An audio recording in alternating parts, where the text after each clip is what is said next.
اهلا وسهلا. مرحبا بكم. اليوم غادي نحضروا مع بعض هذه الوصفه اللي هي عباره عن المسمن كيعرف ليه كل واحد، يعني ما كاينش اللي ما كيعرفش ليه. غير غادي نديرو بطريقه اللي غتسهل علينا، غتكون سهله في التكراس وما تبقاش انك تكرسي بوحده تقطعي بوحده مسمنه. غادي ديري مسمنه وحده وغادي نخرجوا منها مسمنات كثار. Benvenuti al mio canale. Oggi facciamo una ricetta originale da Marocco, المسمن con una maniera facile. كنحتاجوا الدقيق. الكميه هنا نص كيلو ديال الدقيق الابيض مع ربعة الدقيق الممتاز او القمح. كنحتاجوا الخميره، الملح والماء. غندوزو للطريقه. servono per questo مسمن mezzo chilo di farina bianca con 250 semola farina o farina gialla e sale e l'acqua. Per adesso iniziamo la preparazione. نضيف الطريقه تحضر. غناخدو الدقيق اللي عندنا، prendiamo la farina, mettiamo la farina prima. Prendo anche lievito, farla sciogliere con un po' d'acqua. غناخدو الخميره اللي غندوبوها في قليل من الماء.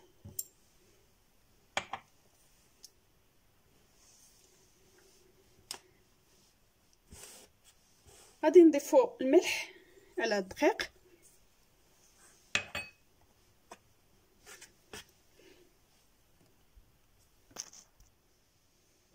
aggiungo anche lievito, نضيفو الخميره وغنبداو نضيفو الماء.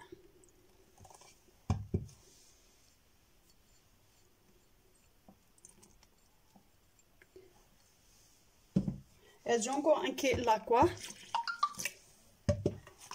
l'acqua calda.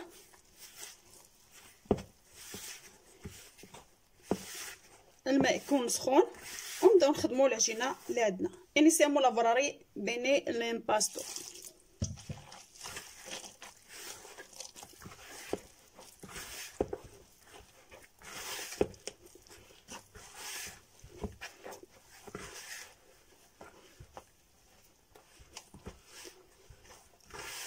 كندلكوا العجين ديالنا جيدا.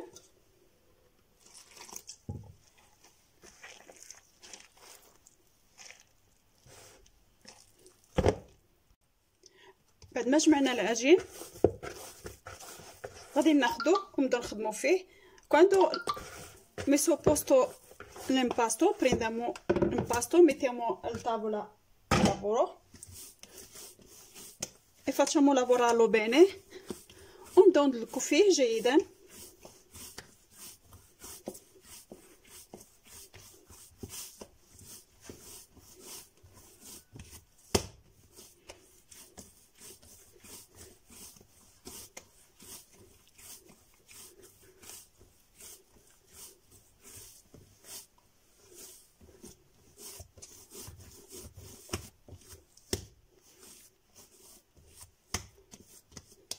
Adesso l'impasto è posto. Prendiamo, ناخدو العجانه، غادي نوضعو شويه الزيت. mettiamo un po' d'olio al fondo e mettiamo l'impasto dentro con un po' d'olio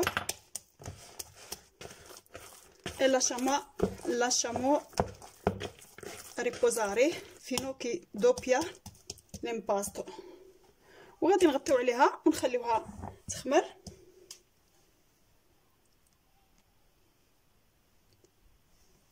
وغادي نغطيو عليها ونخليوها حتى تخمر ونكملوا الوصفه ديالنا. العجين بعد ما خمرات جات على هذا الشكل هذا كيف ما كتشوفوا. l'impasto quando l'invitato è riposato in ora adesso lo prendiamo e tagliamo a metà. غناخدو العجين ونقسموه على جوج. غادي ناخدو الطرف الاول قليل من الزيت،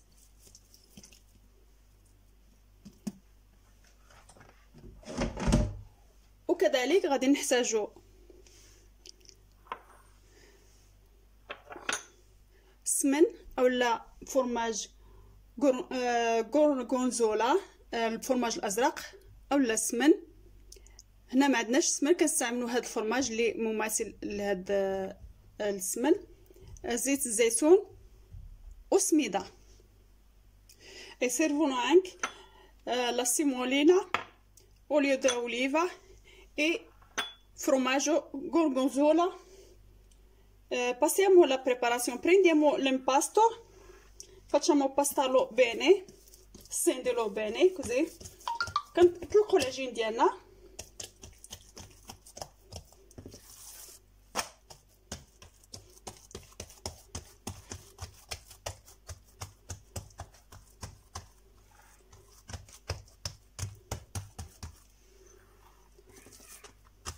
على هذا الشكل.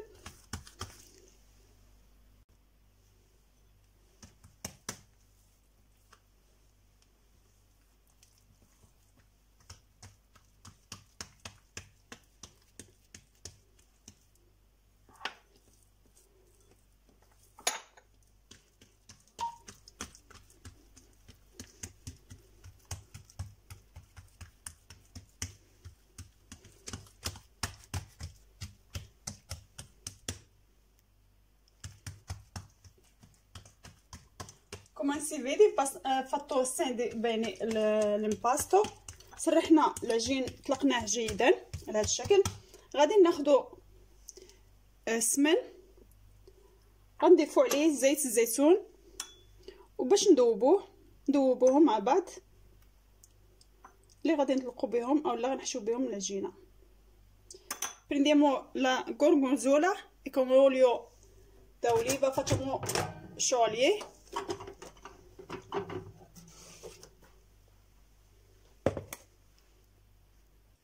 بعد ما سخنا زيت الزيتون مع طلقنا فيه هذا السمن ولا هذا الفرماج. quando è sciolto fatto sciogliere il gorgonzola con olio d'oliva e mettiamo sopra l'impasto con questo modo.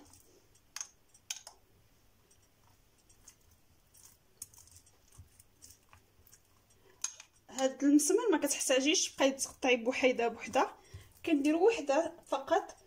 طريقه سهله وبسيطه كتستغلي حتى الوقت وما كتمليش، يعني كتبقاي تبغي ديريه يعني كتقولي ما غاديش نتعذب. طريقه بسيطه ماشي بحال العاديه اللي كنديروا دائما المعتادين اللي كنبقاو نقطعوا بكريسات وكنحطوهم حتى يخمروا. هذه طريقه واحده. شفتوا هاد الطريقه؟ طلقنا السمن اولا الفرماج فوق مع العجين وغادي نرشوه بسميده. svolpare con la semola semolina e facciamo rotolarlo, piegarlo, scusami, così.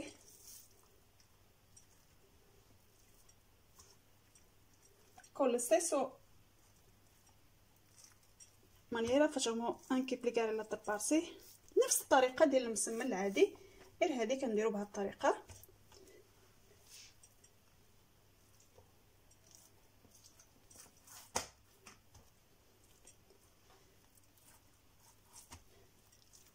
كنحتاجوش نبقاو نديروا شحال من مسمنه، كنكفيو نتكافاو مسمنه وحده كنخرجوا منها عده على هذا الشكل.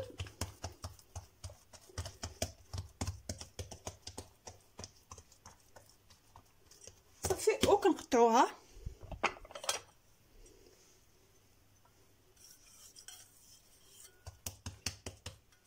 الحجم اللي كتبغيه سواء كان صغير اولا كبير على هذا الشكل.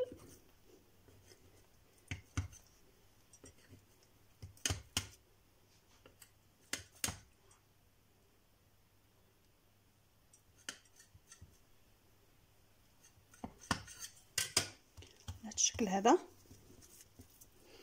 وكنخليهم يرتاحوا. من بعد نبداو نطلقوا فيهم.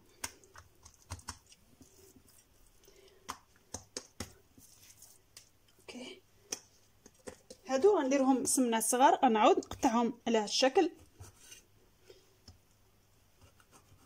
شفتوا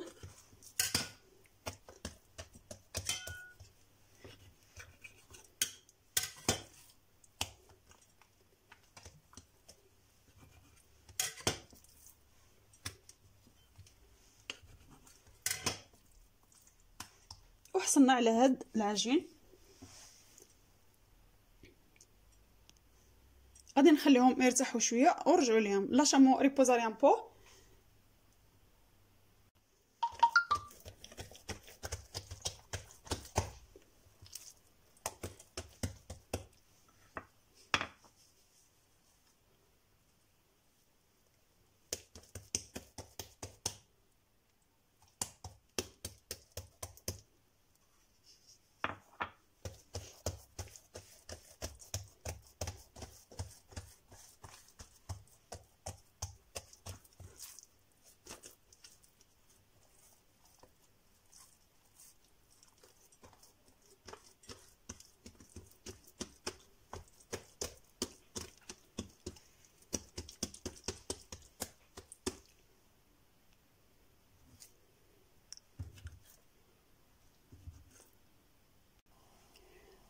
ملي ارتاح لينا او ارتاحت العجين غادي ناخذوها باش نطلقوها. quando è riposato l'impasto è riposato prendiamo per stenderlo. prima fatto scaldare in padella. درت المقلاة سخون. غادي نطلقوا العجين ديالنا على هذا الشكل مسمن. facciamo stendi li focaccioni bene così. طريقه جد سهله وما كتحتاجش بزاف العناء. ناخذوا السمنه ديالنا غادي نديروها في المقله. prendiamo la focaccina e mettiamo sopra la padella calda.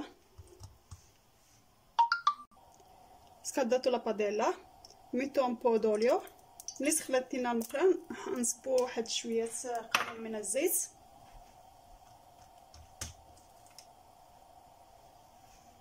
وغنحطو السمنه الفوق. e mettiamo la focaccia.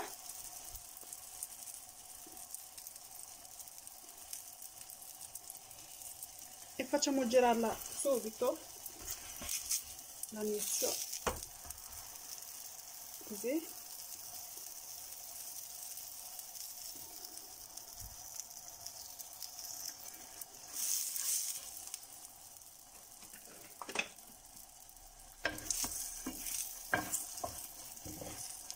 Visto che sta gonfiando,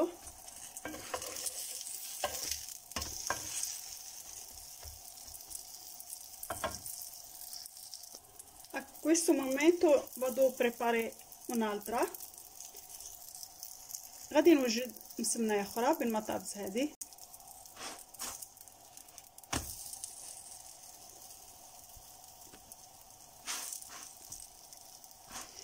الطريقه كتجي رائعه، كتجي حتى المسمن هكا ممرق. questo modo è molto facile, anche viene molto buono e sfogliato anche.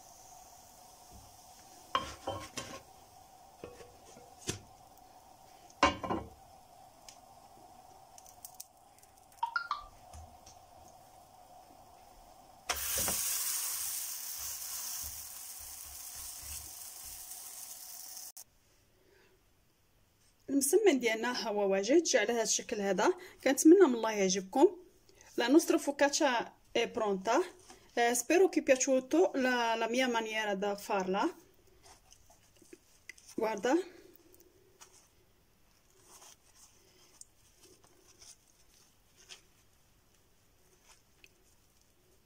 كتجي جد بنينه ولذيذه بزاف بهذا السمن اللي كنديروا فيها داخل. كنتمنى من الله تعجبكم هذه الوصفه وتجربوها وتروق الذوق ديالكم كذلك. Spero che è piaciuto questo piatto o questi focaccia per questa volta. Alla prossima con altro piatto o nuova ricetta. إلى اللقاء، خليكم على خير وإلى اللقاء. ciao alla prossima.